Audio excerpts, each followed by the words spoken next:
Hi everyone, today's video is going to be about trying to conceive, like it says in the description below.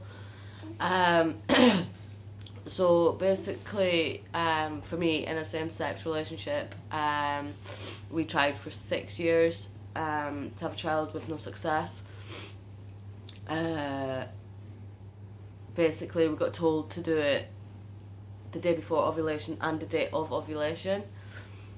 So there was a lot of buying ovulation kits, there's a lot of buying pregnancy tests, just so that when it came up I could do that whole 12 days past ovulation, etc, etc. Which then became very stressful because obviously it just kept coming up negative all the time. I would recommend going by your doctor's advice if you have polycystic ovaries and you've been finding it really hard to conceive. For me, however, I decided to go against all recommendations of what my doctor had said. I wouldn't recommend this, but for me this is how it worked. I understand that it's hard, whether you're straight or gay, that when you get told try let it happen naturally, try not make it a chore, it's words that don't seem to sink into people that's actually trying to have a baby. We're more like, but I want this. So you start tracking without realising you're tracking, and then you start buying pregnancy tests, and then you start getting down on yourself if it comes back negative. I found that for me that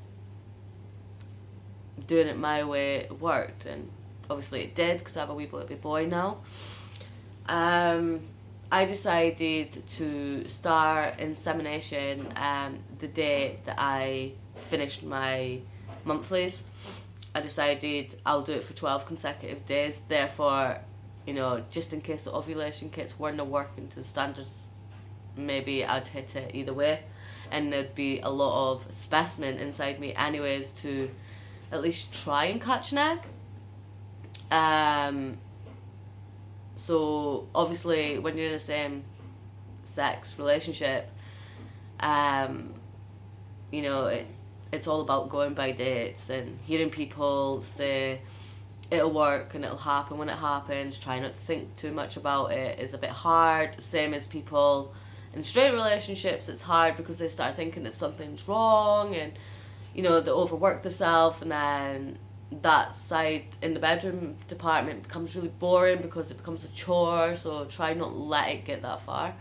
I also decided not to elevate my hips and not to lay down, not to do any of that, and you know, prevent going for a bath after doing it, because who does that in the same sex? So I decided to go about my business the way I usually go about it.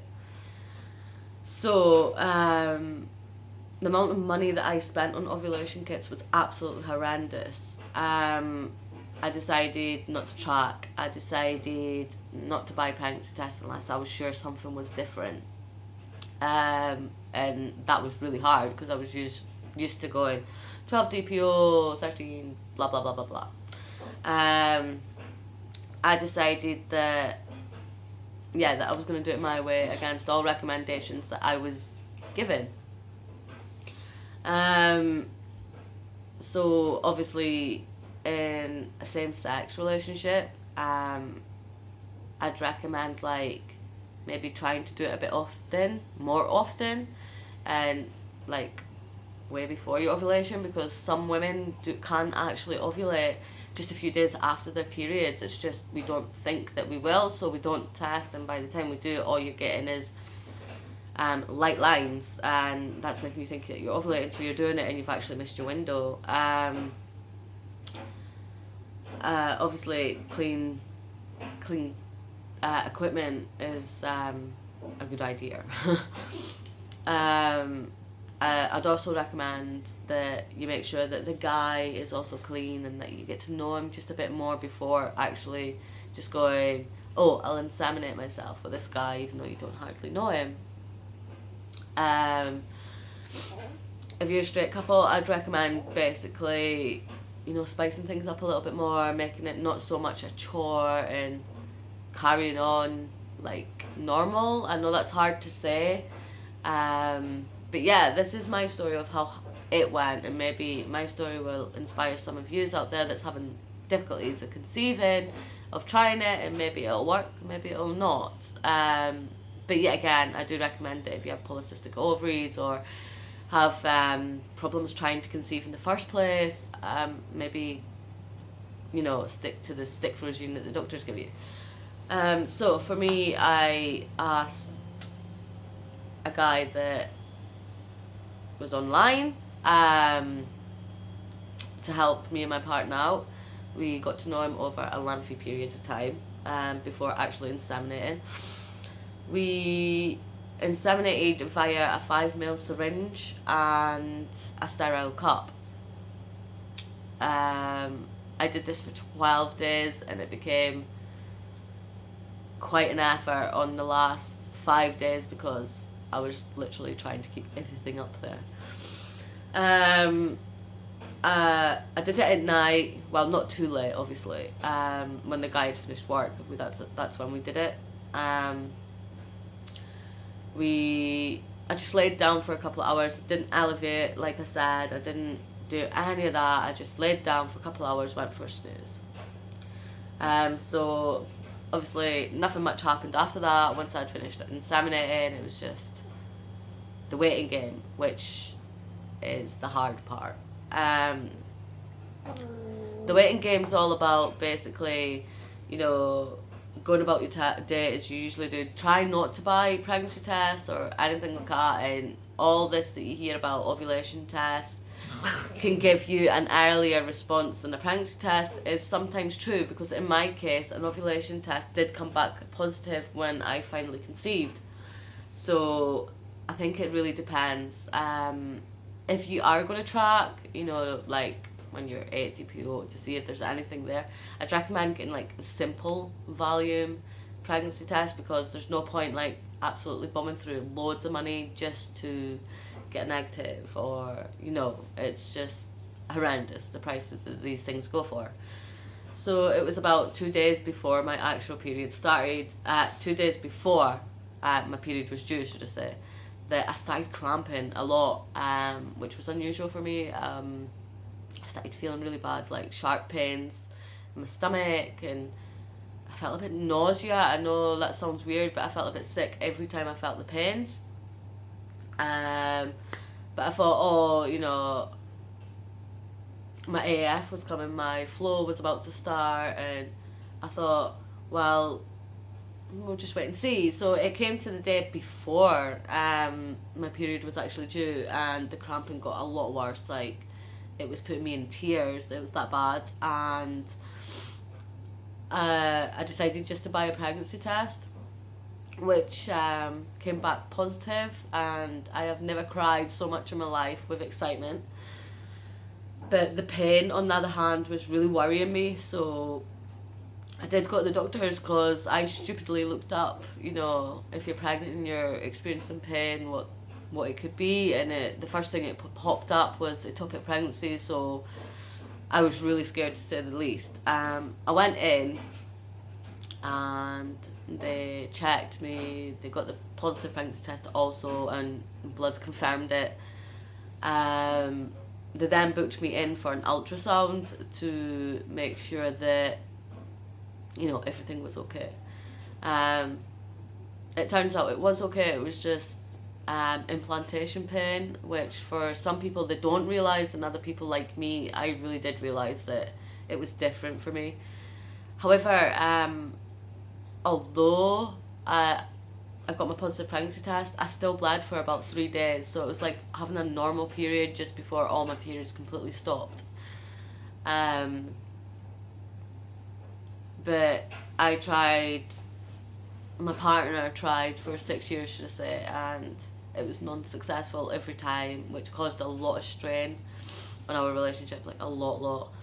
I decided that maybe it was time if I try, you know what I mean. But the thing is, I tried with the acknowledgement that I'd actually fall pregnant, so it was more like, oh, I'll just do it for the sake of it. So I wasn't really thinking about, you know, becoming pregnant or me actually being pregnant myself. And then obviously found out I was pregnant, and it was get go from there. I was really scared, although we'd been trying for so long. Like, when I finally got that positive, it really scared me. Like, I was really, really scared. Like, everything was going to change, you know what I mean?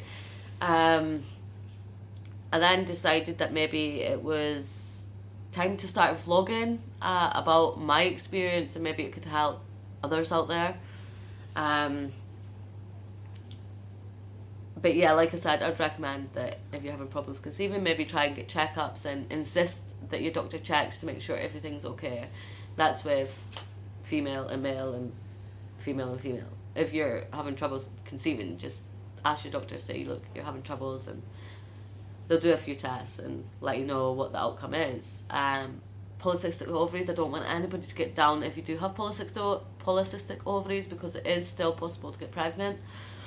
It just takes a bit longer, but some people with polycystic ovaries amazingly can just get pregnant within the click of a finger, which amazes me. But it's great. It's, you know, it's a good thing. I understand that also you and your partner might argue a bit more, but try not to let it stress you out, because obviously if you're stressed, your body's not going to go the same way, and then you're going to be a few days late before you start your period, and then, you know, try and stay as relaxed as possible. Like, go out and do your normal thing. Don't just think, I can't do this, I can't do this. You know what I mean? Like, literally go about your day as you'd usually go about it.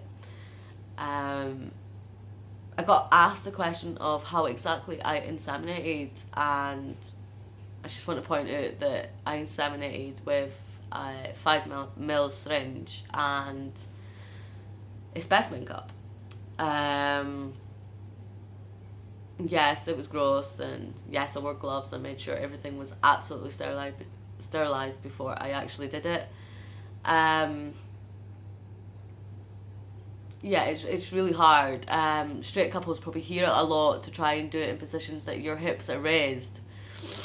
I think that's stupid. There's a lot of people back in the day that fell pregnant without their hips in the air and without basically doing handstands. You know what I mean? Oh, let's get the sperm to, you know, stay down there. It's like, no, the sperm's going to swim up there either way. You don't need to do all this. I'll put my legs in the air, look at me with my feet in the air. You know what I mean? Like, yes, okay, it's going to work for others, but others, I just think, maybe just try doing it a bit less without thinking about it, because you're doing that and you're thinking, oh yes, I'm getting that sperm all in there, you know. But yeah, that's all I really have to say today, because no one really, you know, asked more questions than that. So, you know, all I'm going to say is baby dust to you all, and I do believe that in some point of your life you will become a mother, and everybody deserves to experience motherhood, whether it's adopting or, you know, conceiving yourself. It's a brilliant experience. But keep, you know, your hopes high, never lose hope, and don't make it a chore. So yeah, that's all. Thank you for watching my channel yet again. Please like and describe the video below, and maybe give me hints of what to talk about next. Okay, thanks very much. Bye bye.